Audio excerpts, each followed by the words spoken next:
Every day, it seems like someone new is making headlines for behaving badly, whether it's a celebrity accused of sexual harassment or a politician admitting they tell lies. It makes you wonder if anyone has character anymore. So today we're turning to a trusted voice for perspective and advice on how to help our families, especially our children, build character in a world of changing values.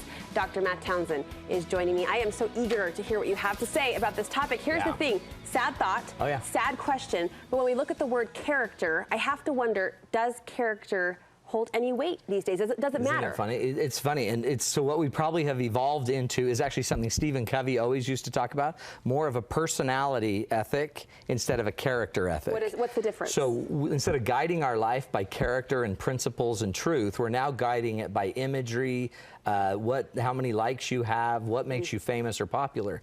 So a lot of times now people can actually get really far in life without as much character. Back in the day, you couldn't be successful if you didn't sow the seeds in order to reap.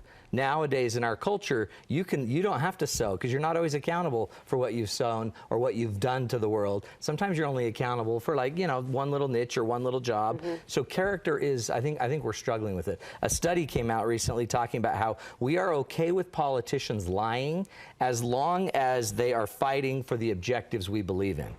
So if I'm, for example, pro-choice or pro-life, let's say if I'm pro-life, then I'm okay with my politician lying, as long as you'll still vote pro-life. And so it's a scary, scary thing, because now I'm okay with lies. So it's Machiavelli's idea that the ends justify the means. I don't care what you do in the middle, as long as in the end I get what I want. So with that new definition, if you will, or that degraded approach to character and value, does that change as parents what we should be teaching or how we're teaching it in our homes? And these stories are coming up, and your teenage kids, your junior high kids, they know about all these stories they're hearing on the news. And so what I'd start doing is having conversations about these stories, and then I'd start teaching them very specific things. For example, the first thing I teach is make sure that we remember that that there's good and bad in all people. So you'll see a really amazing person in the news that's done incredible things, won awards and fought for, you know, civil rights, and simultaneously, you know, sexually abused somebody. And so we're confused because are they good or are they bad? But the reality of all humanity is we're actually just a little bit of both. That's what is paradoxical about humans. So teach your kids that good people do bad things, and we can make reparations and we can repair things. And bad people can do good things. And that's an advantage. And then start, instead of making it either good or either bad. Does that undermine the idea, though, of a role model or someone to look up to? Well, part of the reality is the best role model would probably be the parent, not some movie star that now is engaged in some crazy story. So if we bring the role models home, or kind of more to iconic role models like Gandhi, Christ, talk about the Buddha, talk about all these other people that you have heard of and believed in, it might actually do better for you than the person on the screen. We're seeing a lot of people on the screen try to wiggle out, if you will, of bad behavior. And you say one red flag to watch for is the phrase, what about? Watch out for the whatabouts. The whatabouts are the minute I mean, you caught me, I shouldn't have done that. But what about this person that did it? Or what about that person that did it 10 years ago? The minute we start to point the finger and shine the light somewhere else, that what about? I mean, think about that. That is the trick that you learned when you were 3 years old. Yeah, I mean, I spilled the noodles, but what about when John spilled them yesterday and nobody even got in trouble? John didn't even get in trouble. So the minute you're doing the what about, you're actually stealing from your chance to learn. Instead, just take it.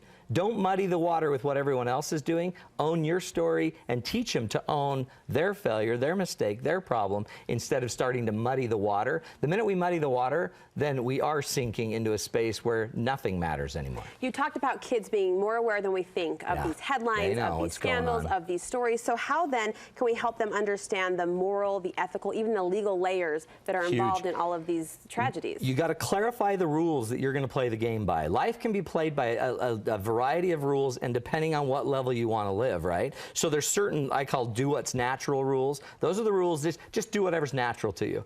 The problem with the natural rules is sexual harassment is probably okay, naturally. It's naturally okay for some people, apparently, to harass another person. The problem is that's not morally okay, that's not legally okay. So notice one level is just do what comes natural. Another rule is just do what everyone else is doing. So we need to teach our kids it's not okay to just do what's natural all the time.